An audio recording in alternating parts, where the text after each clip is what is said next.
Welcome to the Peer Effect Postbag. I'm James Johnson, joined by Freddie Burley. We asked for your questions, and Freddie and I are going to tackle them together. These aren't theoretical case studies, it's the stuff that's keeping you up at 2 a.m. Let's get answering. So, welcome to the Peer Effect Postbag. I'm James Johnson. And I'm Freddie Burley.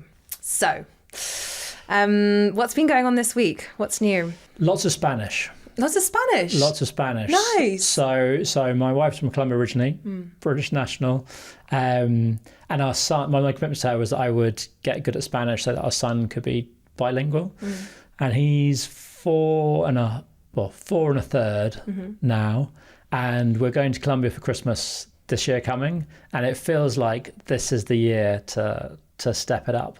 But what's been really interesting is how just clarity on the objective has really unlocked new levels of activity and performance for me. Yes. So like last year I was committed to the idea of doing it, and I have a sort of a 500 and almost 600 day streak on Duolingo. But last year I was probably dialing it in terms of just doing a session a night to make sure I kept my streak, which is not really going to help anyone do anything. Still good though that you have, that's a lot of days. It's a lot of days. It's a lot of days. But what I realised actually, now having this deadline to myself, like the sort of Colombia at Christmas, it gives me a real sort of thing to focus on. Yeah, totally. And it feels like if not now, then when? But what I've done going into this year, I was like, well, actually Duolingo, they have a score, so you can, and each score correlates to a certain grade of competency. And I thought if I can get to score 80 by Christmas, that puts me into, I forget whether it's B1 or B2. It puts me level like I should be able to have fluent conversations. So actually what's quite nice is I've got sort of a clear reason to do it. I've got a method. I've got something I can track progress by. And what I've seen is I've dramatically changed my behavior in two ways. One is I've been spending maybe 15, 30 minutes a day doing it. But I've also been doing it at different times. I've been prioritizing it. So I've no longer been doing it in sort of the 1 minute before getting into bed. I'm now sort of finding time during the day to make sure I can properly do it. Epic. And actually, I'm really enjoying it. Like, as anything, I'm getting a sense of progress. Yeah. And I feel good about, I can imagine what it will feel like when I'm there. But it just feels nice to be. It's amazing when we apply the stuff we teach our clients to ourselves. It works. And you're like, oh, this is good. It's so much easier when we don't have to do it then. It's true. So true. Oh, that's amazing. I love it. You've inspired me. I am horribly English and I only speak English. I tried to learn Mandarin for a year and I was like, wow, this is actually incredibly hard. At some point in my life, I would love to learn another language. That's cool. Well, actually, I do speak Mandarin. So actually, nice. I would say very hard to do it without living in China. That's the conclusion I came to. I got to conversational level and I could read all the signs on the road. I was like, wow, this feels pretty epic. And then I was like, no, right. I didn't have a big enough why. I was just doing it for fun.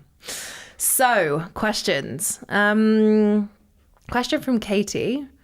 Ooh, how to allow for team member personal challenges as a founder? I mean, this is something I always struggle with as a founder. Actually, I've struggled throughout my whole career. I think this question, so Katy, I feel your pain on this. Yeah. I mean, personal challenges can mean a whole range of different things. I mean, it could mean someone could be mental health challenges, could be divorce, it could be bereavement. Yeah. So I think it's very hard to give a blanket answer to this. But that also means why it's such a hard one to fix in my experience, because I always come back to one principle, which is you should look after everyone, but you can't look at any one person at expense of all other people in your team. And I think when you start thinking around this question, you very clearly can. You can overprotect one person, which can have significant consequences for other people. Yeah. For example, like if someone's due to divorce, going through a tough time and starts sort of behaving differently or doing things that maybe they shouldn't, like that can really impact everyone else's work ability, work enjoyment, mental health. Yeah. So while you have a duty of care to sort of the person who's going through a tough time, you also have a duty of care to all the other people. So I don't think I have an answer to this, but what have you seen? It's a really tough one. I think it's so nuanced, and I think it's also very sensitive. And so it's often, because it's sensitive, people, myself included, can tiptoe around this bucket of personal challenges and not manage it sort of like too hands-on. And what a few things that I've found to be very helpful is it's this really hard tension between, often it's sensitive issues and therefore people don't want to share it more broadly in the team. But when your team lack context and they're negatively impacted by either the person's behavior or absence or what they then need to take on for that chat, without transparency, it can be quite hard for people to empathise and understand why essentially this is negatively impacting them. And so where possible, to try and be more transparent and almost overly communicate around it, so that even if people are negatively impacted by what's going on, they can understand why, and then they can be human first and understand that, okay, we're all going to A, support this person in the ways that we can, and then B, step up in different areas. And I think that can be a leadership challenge to also communicate that. I think the other piece here is like the time. If it's a couple of weeks, a couple of months, it's a very different situation to 6 months, a year, etc., etc. And so I think there's also, there's nuance to how you then manage it moving forwards. And especially when someone's going through a big personal challenge at the beginning, it's not appropriate to be like, and when will you be back? And how long is this going to take you to recover from? And those questions are not appropriate early days. A few months in, starting to work together with that person to be like, you might not have answers to these questions. That's okay, but we need to have a very open dialogue around this so we can manage this best possible between us and also in the team. And then, because at that point you might need to start thinking about hiring someone else. You might need to start later down the line, and also thinking about business priorities and what the business needs alongside what that person needs. So it's hard. I was thinking support can be different things. So I don't think support is carte blanche, behave how you want. So, that is also so true. Support could be, I'll give you 2 weeks paid time off. That could be. Yeah. So actually there is still support, but it's less impact on other people. Yeah. I remember I had one of these situations. I was talking to one of my most trusted members of the team about it. And they're like, this is a really hard decision. And they looked at me like, is it? Because the behavior that was coming out from the person we were talking about was really quite detrimental. But you can get wrapped up in the sense that I need to care about the person, I need to look after them, and tied in things what I thought about sort of starting to feel like you need to overprotect your team. Yeah.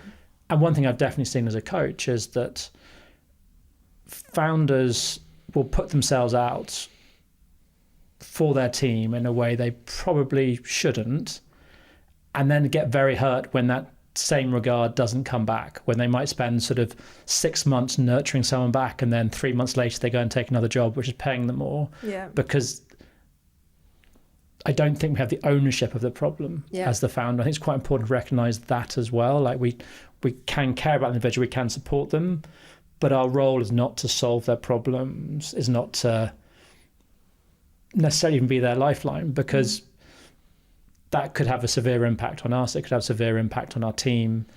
And I think being okay with that, and that just being normal, like.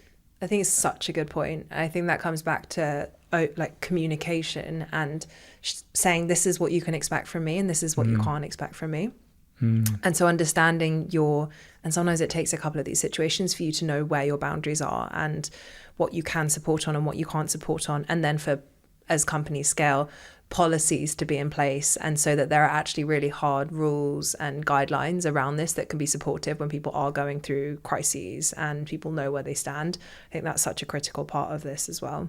Yeah, you can sign people to support, can't you? I think one of the things I used to think, I was quite coachy as a manager, and then it's like Surprise, surprise.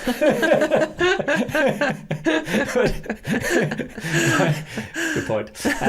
One thing I've learned is that you actually can't be a coach as someone's manager. Yeah. Like, I mean, you have to be a coach to be a coach, because if you can fire someone, you can't be their coach. Like, there is a whole, like. That's so true. And also you're conflicted, because you're not, as a coach, your role is pure, your incentives are completely aligned. You want the best for that human in whatever vehicle that is. And as a manager, you want the best for that human in the context of the business alongside other areas of their life. But you're managing sometimes a conflicting priority set. Yeah. And that's why I think your point on communication is so good, because I think one thing you can do as a manager is hold a mirror up. Yes. And say, this is the consequence of this. If you continue down this path, this will be the consequence of that. Here are some potential options you have to change. Here's some support you might take on. Here's some time you might take. Like, yes, I think to you build can, context. To build context, and actually be radically candid, and just go, like, push through discomfort and surface some of that stuff. Because I agree, it's so easy to sort of tiptoe around it. Yeah. Or support in actually quite an inauthentic way, because you're not someone's coach, you're not their therapist, you're not their doctor. Yes. Whatever the challenge is. Yeah. You are their manager, or their Totally. founder. It's quite different. I think this is so important for people to remember, because I think exactly what you shared earlier, but because situations can be sensitive and people can be going through really hard times, it can be, so I've seen some people lean so far into it that they then can't perform, and then they can't function in the team, and then they lose their ground as a leader, and it can actually have really negative consequences on them as well. So remembering what you need as well when that person's going through challenge or change or whatever it is, so that you're managing yourself appropriately too. Yeah, I mean, I suppose it ties into the whole bigger topic of boundaries and how important it is to hold them, and expectations, but it's very tricky. I'm trying to think if there's ever one case where I've seen someone do it really well. I'm not sure I have. Like, it's just so hard to. You've got someone almost in an impossible position. I've seen a few examples where people have gone through, and actually also in co-founder dynamics, where co-founders have gone through